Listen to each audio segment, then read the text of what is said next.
The storm didn't wait for the permission. By noon, the sky above Seoul had drawn as ash, and wind hovered around the state as a beast set loose. Window rattled, benches cracked glass like a ghost from the past. Inside the mansion, tension was thicker than the air outside.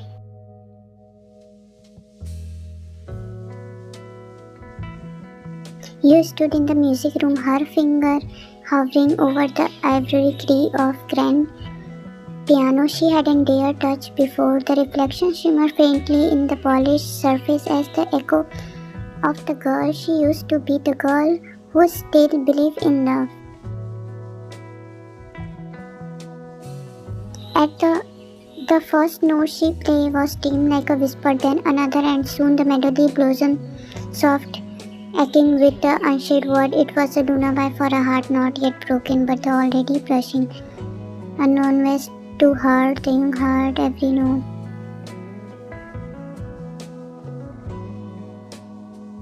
He had just come down the stair, planning to leave for a business meeting, when the music stopped him cold. The sound was haunting, not flawless, but the real raw, breathe hiss as memory slammed into him.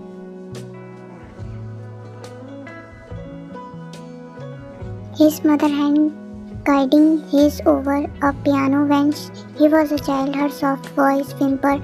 Music is how the soul speaks when words took cure, and suddenly the girl he married for revenge was pulling him back to a part of himself he burned along. He stepped into the room quietly, wind in notice, lost in music, lost in world far kinder than this owns. When she finally did sense his presence, her hand froze mid-note. She turned shuttle. "I'm sorry, I didn't know you were." "Where did you learn to play?" he asked vaguely. Her lips parted, confused by his tone. My grandmother taught me.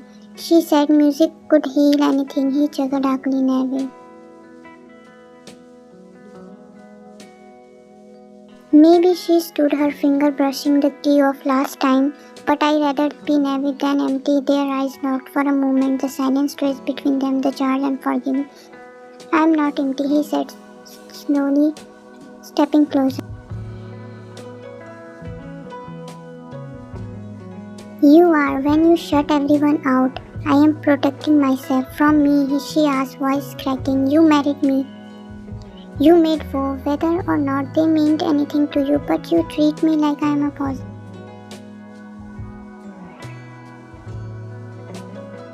He closed the distance between them, his expression unreadable. "Because you are the daughter of Khan Dejin. I am not him." Her voice rose, eyes glassy.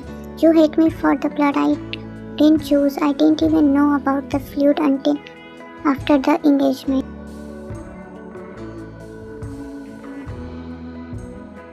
And even now, after everything, you still won't look at me like I am human." Listening, cracking outside, emulating the sharp angle of his face. "You think I don't want to," he said hoarsely. She blinked. "What?"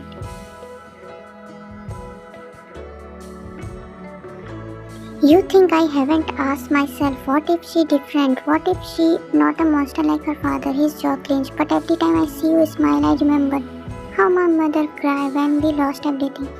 I remember begging on the counter storm step. I remember your father laughing at our downs."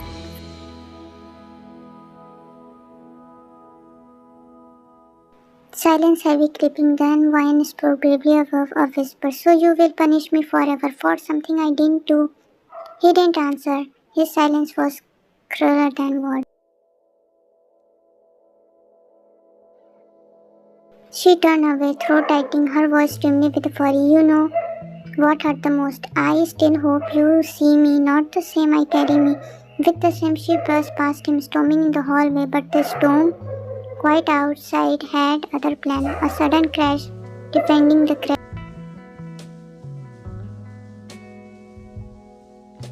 A tree limb, massive and waterlogged, tore from the trunk and slammed into the stair side of near the hallway where the violinist stood. Glass shattered, wood spinning in nose.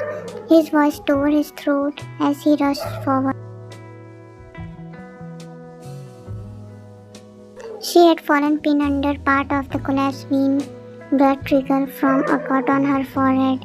Her breath was shallow. "Wine, stay with me." His voice cracked as he kneeled beside her, lifting the debris with trembling hand. Eyes flared open. "Days, you called my..."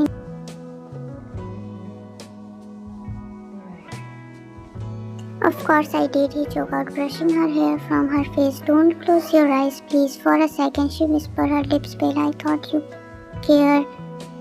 Then, with a shaky hand, he scared her face, whispered, "Maybe I..."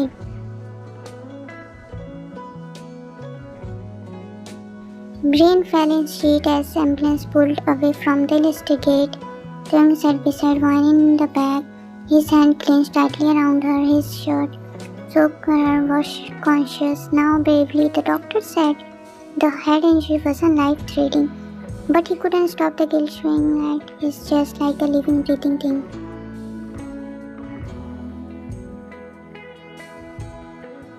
He hadn't protected her, not for the storm, not from his silence, not from himself. The hospital atmosphere too bright, too shallow, too unlike the warmth she always carried with her. When the doctor wheeled her into a private room, the nurse cleared the space, stood by the glass, jaw tight, staring at the rain staining down the window. His face was clenched, his coat pocket by his eyes brown.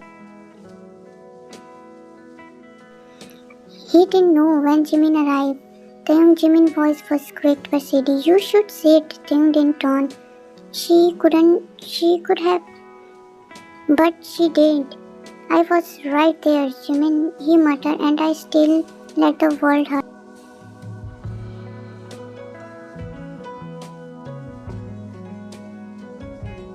Jimin walked closer, his gaze shifting to the pale figure on the hospital bed. "You didn't let the world hurt her. You are the world. That hurting her, that's made him flinch."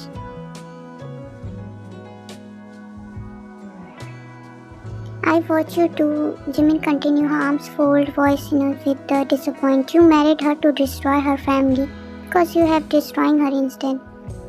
Finally turned, his voice bitter. "You don't understand her father. Her father isn't lying in the bed," Jimin cut in. "She is, and she's still looking for you when she opened her eyes." Throat warm as he swallowed the lump, emotion choking him. "I didn't mean for her to matter, but she does. Doesn't she?" He didn't answer. Jimin gave him one last look. "You are not too far gone. But if you keep going like this, she will be." When Jimin left, Taeyong walked past to her side, beeping the monitor fast, the sound running between them. He sat up slowly, his hand agitated before brushing the stand of hair from her.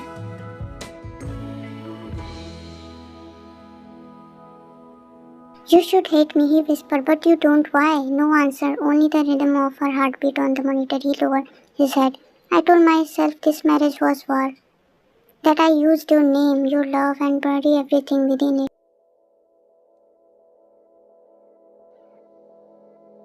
But then you started smiling at me, playing piano, cooking breakfast even when I never joined you, laughing with the house staff." His jaw clenched. "I can't keep doing this, pretending I don't care, pretending I don't see."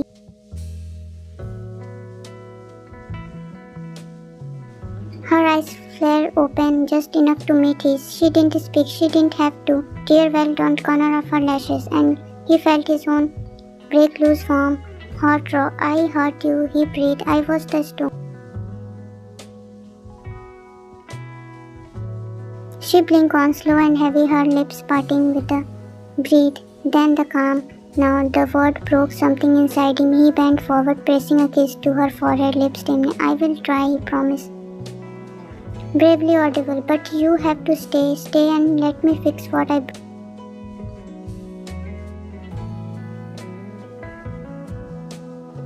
The rain had stopped, but inside the hospital room, a soft, still hovering the quieter, licking his breath on the glass. One sat upright in the bed, pale and bandaged, her movement cautious. Her gaze stiffened to the window where the first light, morning of stress, fragile like horizon. She looked older somehow, not in the ear, but in expression, heartbreak.